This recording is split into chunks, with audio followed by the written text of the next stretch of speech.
If you're ready for cross-examination, you may proceed.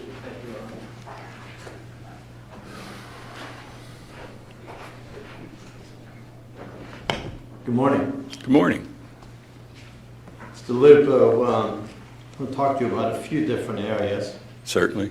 The first area I want to talk to you about is Before you begin, Mr. Brumbon, there is I believe, a piece of evidence that the witness has. yes, Do you want him to keep that? we can keep it for now. Okay, you're going to have some questions for it? Okay, usually I will have some questions. for you. Okay, usually I take the evidence back from witnesses, but you may proceed. Go ahead. Yes, right. The first area that I want to talk to you about is your relationship and your knowledge of Dale Massad. Certainly. You say to this jury that you still consider him a friend. Absolutely. And you worked for him on two different, or not for him, but with him on two different occasions. Yes, ma'am. Sorry, I'm sorry. It's okay. Was he a mayor on both occasions? I believe he was a council person and the mayor on the first occasion and the mayor on the second occasion. All right. And the last time that you came in to Port Richey as a city manager was when? Approximately August of 2016. 2016. Okay. Did Port Richey operate about the same way then as it did early in 2000 when you were working there as a city Basically, yes, sir. manager? Okay. Police department was there? Yes, sir, absolutely. It was headed under a different police chief, obviously, Sure. but yeah, it certainly was there. Same basic structure of the organization? Yes, sir. Okay. The mayor does not have the authority to hire or fire anyone on the police force. Would that be fair? On the police force, yes, sir. Okay. Now you have that authority. I do, sir. In fact, the mayor's only authority, along with the other council members, is they could vote on whether or not you would be retained or not retained. Yes, they could. They hire and fire the city manager and the city attorney. Okay. Would you agree that both early on in 2000, really throughout the 20 years that Dale Massad was involved in city politics in Port Richey, his number one item was his desire to dredge the waters in Port Richey? That was probably one of his primary efforts. He was a very altruistic individual, but I would say his reason to exist was for dredging in the latter part of his years. His reason to exist was to make the dredging happen. He saw dredging as a major component for the increased value of the community overall. Now, Dale Massad, as a mayor of Port Richey, resided in Port Richey, right? Yes, he did, sir. Is that a requirement of being on the city council? Yes, it is. And now, working as a law enforcement officer, you don't necessarily have to reside in the city. Correct. And Dale Massad lived on the waterfront, right? Yes, he does. And fortunately for him, dredging was not needed where he lived. Correct. The canal alongside of him did not affect him other than, of course, as it would any other individual buyer near a canal. All property values would go up if all dredging occurred. Sure. But for strictly, if he's just thinking about his property, he No, didn't. sir. But his reason for being really was he wanted to dredge Port Richey Sure. in order to increase the property values of Port Richey. Yes, sir. Okay. And the problem in being able to do that is you had to find the money for it, right? Yes, sir. All right. And in fact, a permit was obtained to do the work, right? Yes, it was. And that involves Washington, D.C., I believe? It involved the federal government, the Corps of Engineers, Department of Environmental Protections, and yes, sir. Sure. County Commission? It involved everyone. Okay. Jack Mariano, would he have been involved at some point in parts of that, possibly? Yes, he was involved during a section when I was not there as a city manager in aiding the city to obtain funds Okay. through a Federal Restore Act. Okay. And would it be fair to say that one of the ways that Dale Massad contemplated acquiring the money so that the dredging could be completed was to basically disband the Port Richey Police Department? Yes, that was one of his endeavors. Right. His thought was, hey, we're paying taxes to the county, and we're already paying taxes to fund the sheriff's department, right? Yes, sir. And so we already get law enforcement services from the sheriff. Yes, on a limited basis, yes. Sure. And then we can pay the sheriff a little more money, and maybe they can have 2 deputies in Port Richey at all times. That was his thoughts. Right. And then by doing that, if it worked out the way he wanted it to work out, it would save basically $1.3 million that could be used for dredging. His thoughts. Probably half that amount, but it would save a substantial amount of money in his view.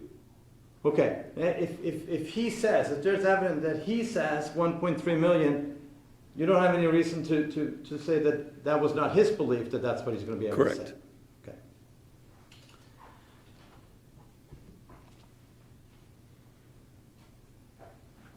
Officer Howard, Yes, sir.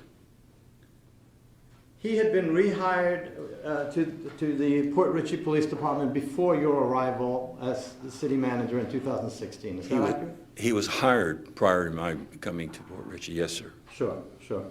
And you're familiar with the requirements in order for someone to become a police officer in the city of Port Richey, are you not? Yes, sir. You were aware of the fact that one of the requirements in order to become a police officer is that the individual who's being considered for the position cannot have an adult arrest record. No, a felony, yes, sir.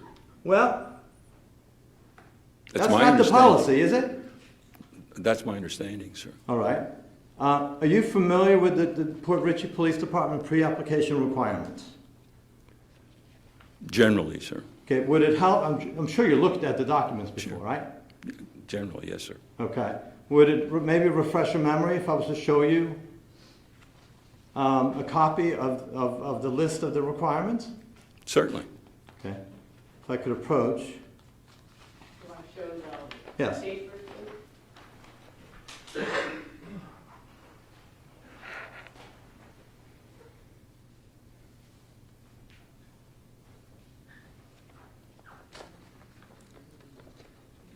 Can I approach? No, you're going to wait till the table. Okay. In case you have any objection. All right. No objection. You may approach. Thank you. Thank you.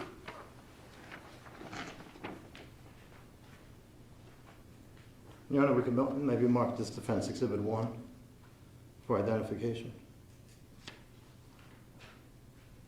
I thought you were using to refresh. I am, but just for purpose of the record. I'm not planning on Then introducing. there's no reason to mark. That's fine, Your Honor. We got you. You said what it is. Yes, He's looking at it. It's Yes. a refresh. Sir? yes. Did you have a chance to review it? Yes, sir. All right. And does it, in fact, indicate that one of the requirements is that you cannot have an adult arrest record? Yes, sir. No adult arrest record. All right. In fact, it doesn't say no adult felony arrest record. Correct. All right. It says no adult arrest record. Yes, sir. Right. And as a matter of fact, you know, because you reviewed Officer Howard's personnel file, that he in fact was arrested prior to his employment with Port Richey Police Department for a criminal offense.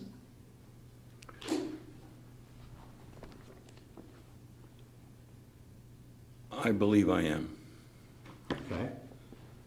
Did you have a chance to review Officer Howard's personnel file No, during sir. the past several months? No, sir. Did you review, you had indicated on direct examination that Officer Howard was given Mr.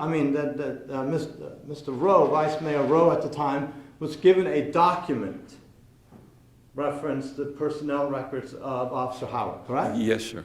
All right. And did you see that document? I did not personally see it, no. Do you know whether or not it was 2 pages or hundreds of pages? No, I did see the envelope that was in it, and that was in it, and it was rather large. I don't remember how many pages were in it. I don't recall any of that. Okay. But you didn't review it? No, I did not. So when you contact Howard about your concerns, you had not reviewed whatever had been provided to Rowe. Is that correct? Correct. All right. And you believe that Howard had a prior criminal conviction, but you're not sure? Say that again, sir? You believe that Howard had a prior adult arrest, but you're not sure? I am not sure, sir. Okay. Now,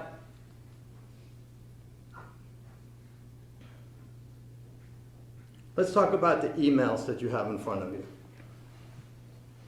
I believe it's, what's the government exhibit on those emails? The first one is March 3rd? No, the exhibit. Oh, I'm sorry. Probably one. ID Comp 1? Does that make sense to you? Okay, yes. So, you indicated to this jury that the procedure when a council member wants any type of city business records, the procedure is for them to contact you. Generally, yes, sir.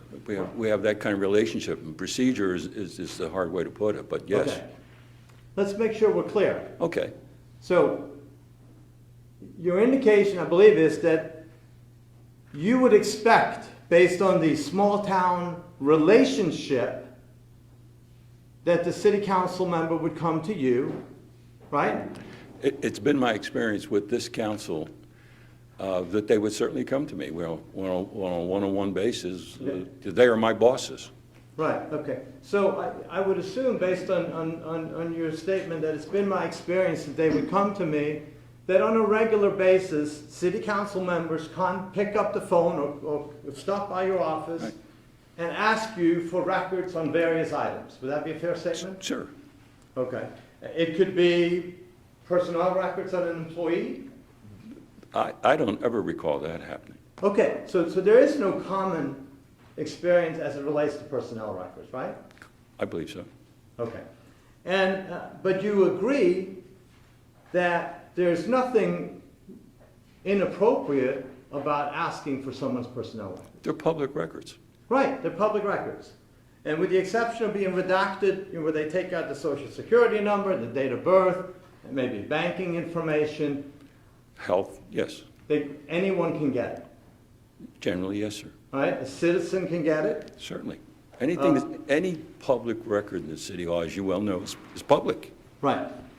And there is no formal procedure within the city of Port Richey that indicates that if you are a city council member, you must contact the city manager for any of such records, right? No, absolutely not. I mean, that would be ludicrous, right? Certainly. It would be a policy that basically goes against what the law is.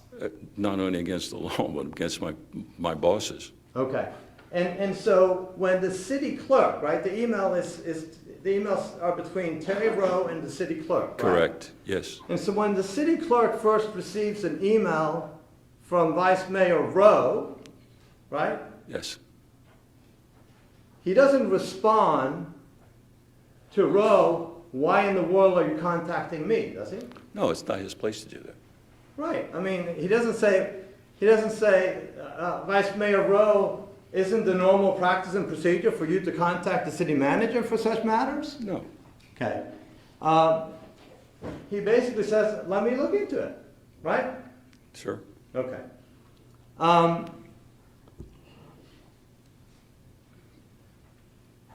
There are different types of records. Would you agree? Sure. Okay. You discussed on direct examination, you discussed, for example, the personnel file of someone, right? Yes. Okay. And the personnel file itself generally does not have disciplinary records in it. Correct. It's a separate file that has disciplinary records, right? No, no, sir. There are no separate files. There is a personnel file that contains generally all of the information about that individual. Right, but then there's a separate portion that may have disciplinary. Within that file, there'll be, if there are disciplinary promotions, whatever, it's all contained in one big file. Sure, and it's not at all uncommon. If I send a public record request requesting only the personnel file, I may not get the disciplinary file portion of that file. You would Right? get, no, sir, if it's public record, you get it all. Okay. Do you handle the public records? No, sir. All right. So if I, as a lawyer, if I'm contacting the city of Port Richey and requesting public records, I'm not going to be asking you for them, right? No, sir. There's someone within your department that handles it. Yes, sir. They figure out what the cost is, Yes, sir. and they presumably have procedures and rules as to what is to be redacted and what is to be disclosed. Yes, sir. And would it be fair to say you don't get involved in that? No, sir, I do not. So exactly what they may produce, if you're not detailed enough in your request, you don't really know. Correct. All right. So you would also agree then that there's nothing wrong if someone makes a request and it doesn't include everything that you're looking for, there's nothing wrong with then following up on that request and saying, are there any disciplinary files, right? There will be multiple ways you can do exactly that. Yes, sir. Okay. And there's nothing wrong with following up and saying, what about that arbitration? Are there any records on the arbitration hearing, right? You can ask additional questions, additional requests, certainly. Sure, sure. And the person that's being asked these questions is the appropriate person to respond to those questions? Yes, the clerk. All right. And now, Dale Massad is not covered on any of these emails, right? He's not copied on them. No, not that I'm aware of. No. Right. And you can look through them. I mean, they're strictly between Terrence Rowe And clerk. and the clerk. Yes, sir. Okay. You initially fired Officer Howard, right? Correct. And when you fired Officer Howard, you did so because you believed you had good cause to fire Officer Howard. Yes, sir. You indicated on direct examination that you believed that it was better for you to investigate the circumstances surrounding Officer Howard and his firing than the chief of the police department, right? Correct. And the reason for that was that the chief was involved in the allegations, right? The chief was mentioned in some of the allegations. Yes, sir. Sure, sure. I mean, it was Chief and the captain. Yes, sir. the chief and captain. Yes. And I mean, the issue was basically not respecting the hierarchy of the office is what your primary concern was, right? No, my concern was that the rumors that were supposedly being fostered by two officers was preventing me from properly performing my job. Had to do with clandestine night meetings that never occurred. Those were the rumors. Sure, sure. And let's be clear, Dale Massad never asked you to do any of the things that you did as far as investigating Officer Howard. Absolutely not. Right. And when you investigated this, you came to your own conclusion that Howard had violated the rules of the police department and that he needed to be fired, right? Yes, sir. Okay. And I think what you've indicated is what you learned from this experience, because now you say I was wrong, right? Yes, sir. Shouldn't have fired him. Yes, sir. But what you've learned from this experience is that your initial decision that the Conio probably shouldn't investigate it was probably a correct decision, right? Yes, I believe that's true. Because he was intimately involved in it, right? He would have been, yes. Sure, sure. It's sort of like investigating yourself, Sure. right? Yes, sir. But more likely at this point, you would, if you were in the same situation, you would reach for an outside agency to come in. Yes, I would. Someone who had no bias, right? Correct. Someone who had no interest in what was going on. Correct. Okay.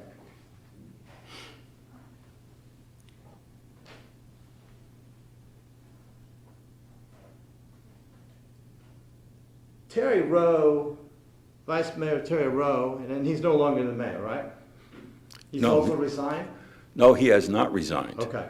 He is suspended by the governor, Okay. and is still, that position is still vacant.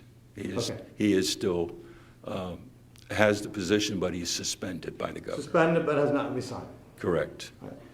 Dale Massad, when you went to him and you talked to him about what the governor had done, Yes, and when you proposed to him that would be the best thing for the citizens of Port Richey if And he him. resigned, and him. he signed off, right? He certainly did. Without any qualms. No, I mean, he wasn't happy to be where he was, of right? course, no one would be. Sure. But there were no problems getting Dale Massad to sign off on his resignation? Absolutely none. Okay.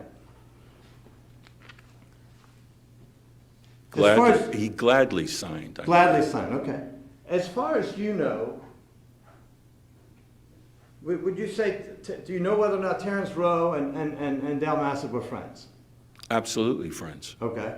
And you also indicated that you and Dale Massad were friends and you could still consider him a friend. I absolutely do. Right. And at no time did Dale Massad contact you and ask you to do anything to harass Officer Howard? Absolutely not. At no time did Dale Massad contact you and ask you to do anything at all about Officer Howard, right? Correct. Okay. Excuse me. Phrase that question again, please. Dale Massad never contacted you requesting that you do anything as it relates to Officer Howard? Not since his incarceration, no, Right. sir. Right. He hasn't asked you to do anything, right? No, he has not. Okay.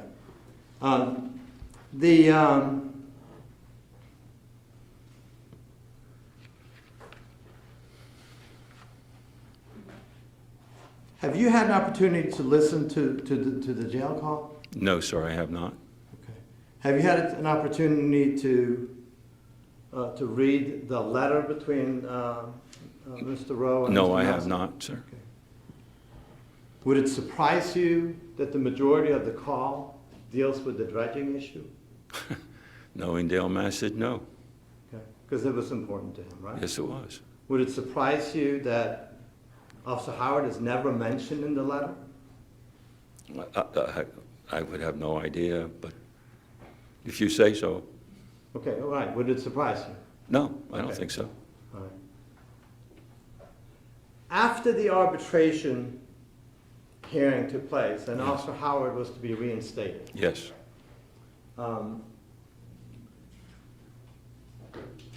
you received an order from the arbitrator. Judge Jacobs, yes, sir. Right. And the arbitrator wrote an order of about, what, 30 some odd pages, right? Something like that, yes, sir. Okay. You, in fact, read the entire order. Yes, sir. Yeah.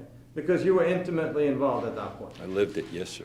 You lived it, you were there for the arbitration hearings, right? Yes, sir. You're the one that actually fired Officer Howard, Yes, sir. not at the directions of anyone but yourself. Yes, sir. Okay.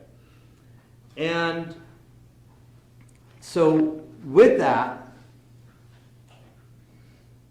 you briefed the council on the ruling. Yes, I believe the ruling came down sometime at the end of December, and I think the first opportunity I had was the next council meeting sometime, I believe in January.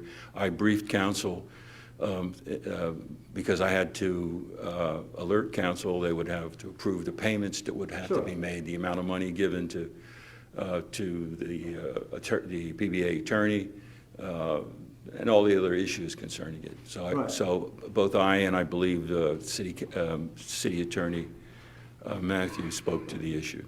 What year are we talking about? It would have been January of 18. Okay, so January of 18 is when the meeting takes place, when the arbitrator's ruling is adopted by the council. Yes, the arbitration, I believe, was from August through December of 17. He made his final decision, I believe, at the end of December of 17, so it would have been the first opportunity they had to present it to council would have been sometime in January. I believe the first meeting in January. Okay. And you don't know of anyone else who actually read this order. Would that be a fair statement? Of anyone else who read the order? Objection, Your Honor. Rollins. Sustained. You did not witness anyone reading the order in your presence. No, sir. There were several people who I saw. Looking at it. Looking at it, yes, sir. Sure. Probably lots of people looked at it, don't you think? I don't. Objection, Your Honor. Rollins. Sustained. Counsel, let's move on.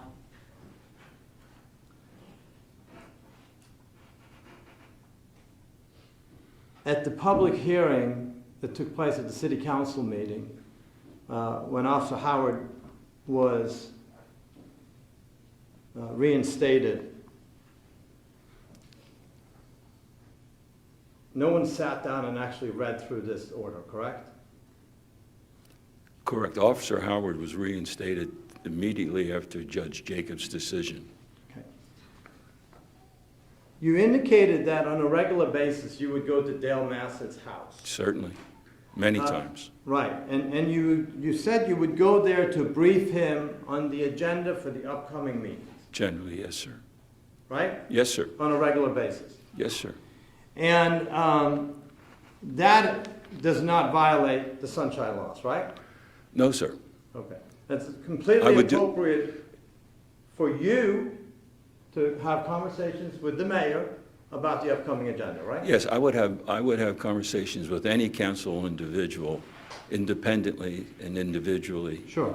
Without crossing information between them. Yes, sir. Sure. It's just the council members can't have conversations alone between each other outside of the public meeting. Nor an agent going between them. Right, right. And you certainly were not an agent going between anyone, No, right? sir. All right. So, and would it be fair to say that the council frequently relied on being briefed by yourself and by the city council? Being briefed by me, yes, sir. On matters that came before? Absolutely, that was part of my job. Okay.